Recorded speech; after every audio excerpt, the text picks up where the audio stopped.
Hello guys, for today's video we try just to see gold and silver ETFs, what they are doing, so stay tuned.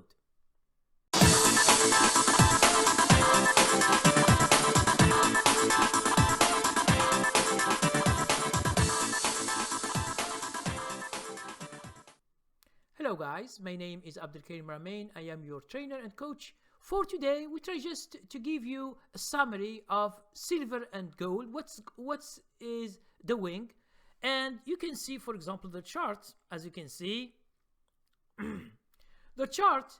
So silver, SLV, for you guys who maybe you know this ETF, SLV, which is iShares Silver Trust ETF, it means it gives a summary, or it tracks the benchmark of silver. And as you can see here, if you can take this, okay, this is the downtrend that you see, the downtrend,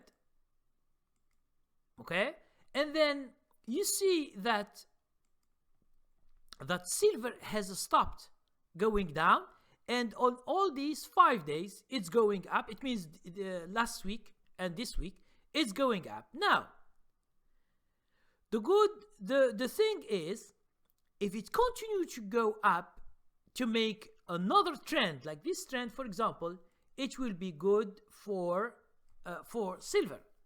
Okay, so we will be waiting and checking if this is a true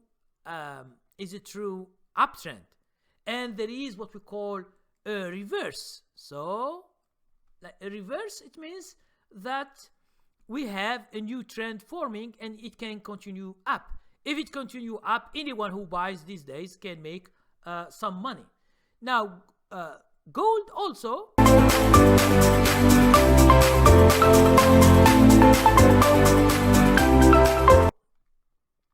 gold is better than silver because it didn't go that much down, but as you can see, 1, 2, 3, 4, 5, there is a push for gold.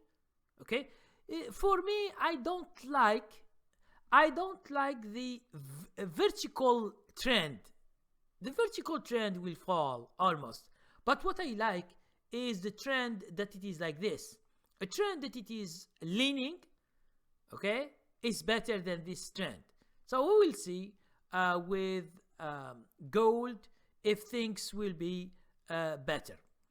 And understand that gold and silver have lost a lot, and they are not really doing good these years. Not like before, when we have the big trend of the high of 2011 in April. That's the high of silver and gold. And this is it's funny that those people who say that gold and silver they keep their value. No, man, gold was 1884 in 2011. Now it's 1200 something. So you see for an ounce, and silver was $48 an ounce.